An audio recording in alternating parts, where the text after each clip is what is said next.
Good morning. Today we are going to see the extensor compartment muscles and the neurovascular structures in the extensor compartment of forearm. Okay, so this is the extensor compartment of the forearm.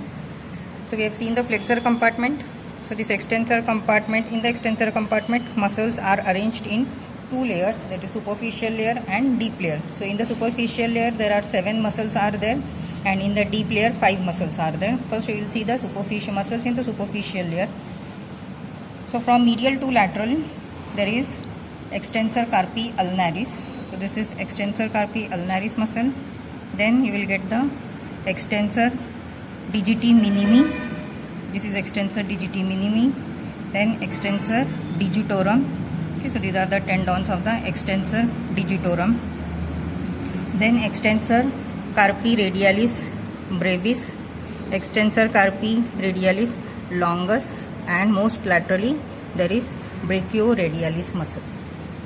So these are the 7 muscles, and one more is there, that is in the upper part, that is supinator muscle. So these are the 7 superficial muscles that are present in the extensor compartment of the forearm. Now we will see the 5 deep muscles. So this is the abductor pollicis longus. Okay, this muscle is the abductor pollicis longus, and this is extensor pollicis brevis. Okay, abductor pollicis longus, extensor pollicis brevis, then extensor pollicis longus.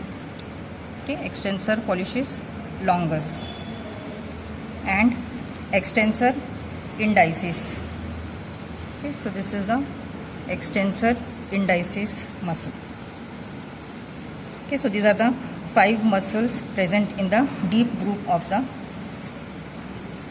extensor compartment of forearm. Okay, so abductor pollicis longus, extensor pollicis brevis, extensor indicis, then extensor pollicis longus.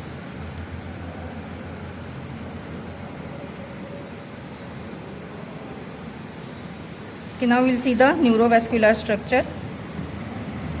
So the major arteries present in the forearm are radial and ulnar arteries, that are the branches from the brachial artery.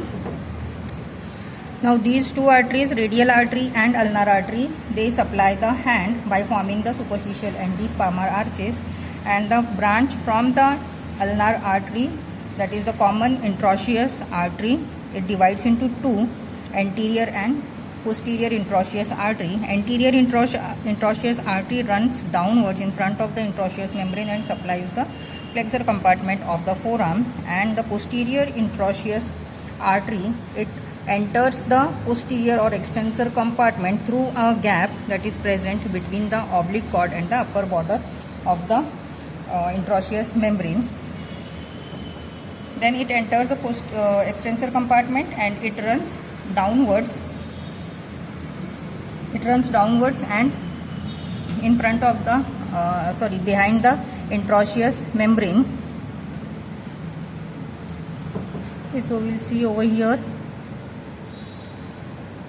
Okay, so these are the posterior interosseous vessels.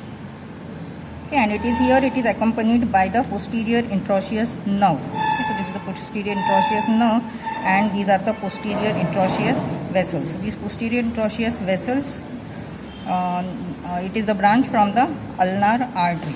Okay, that is given off in the cubital fossa. Now in the lower part, at the junction of the lower 2/3 and the lower 1/3 and the upper 2/3, it unites with or joins with the anterior interosseous artery. So this anterior interosseous artery, it pierces the interosseous membrane just above the upper border of the pronator quadratus, and it enters the posterior compartment behind the interosseous membrane. Here both these, they unite together and they form the dorsal carpal arch. Okay, dorsal carpal arch is formed by the posterior interosseous and the anterior interosseous artery in the lower part of the extensor compartment of the forearm. So this is about the posterior interosseous artery. Now we will see the nerve of the posterior compartment. So the radial nerve in front of the lateral epicondyle, it divides into 2, that is superficial branch and deep branch. Okay, so this is the deep branch of the radial nerve. Okay, so this deep branch, it pierces the two strata of the supinator muscle. So you can see over here, deep branch of the radial nerve piercing the supinator muscle. Okay, then it enters the posterior compartment by winding around the lateral surface of the radius.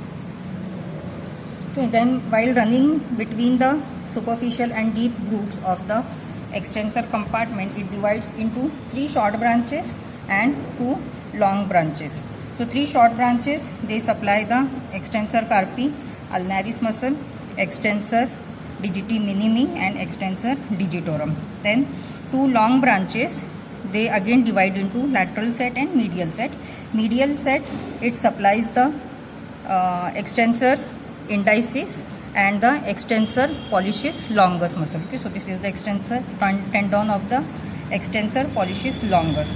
Then the lateral group, it supplies the abductor pollicis longus and extensor pollicis brevis muscle.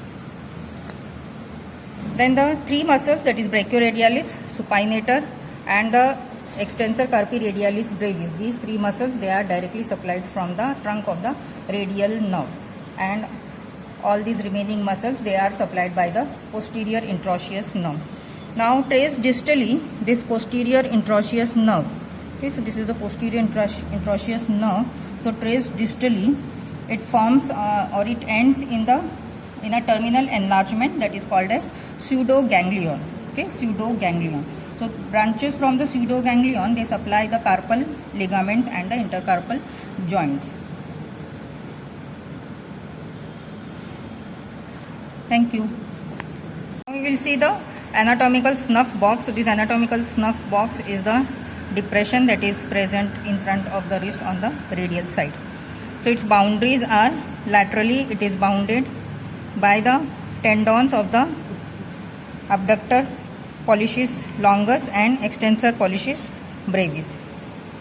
Okay, so these are the 2 tendons.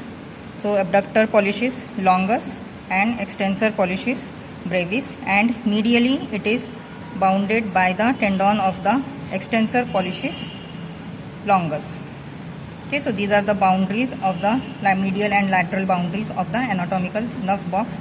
Now its roof is formed by the skin and the superficial fascia, and here in the superficial fascia or in the roof, there is commencement of the cephalic vein is there, and roof is crossed by the superficial branch of the radial nerve.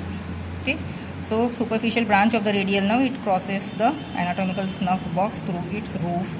Then the floor is formed by the scaphoid bone.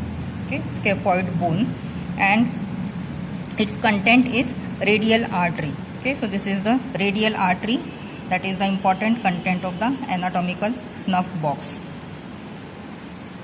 Now this white color band is the extensor retinaculum. Okay, so retinaculum is nothing but the condensation of the deep fascia.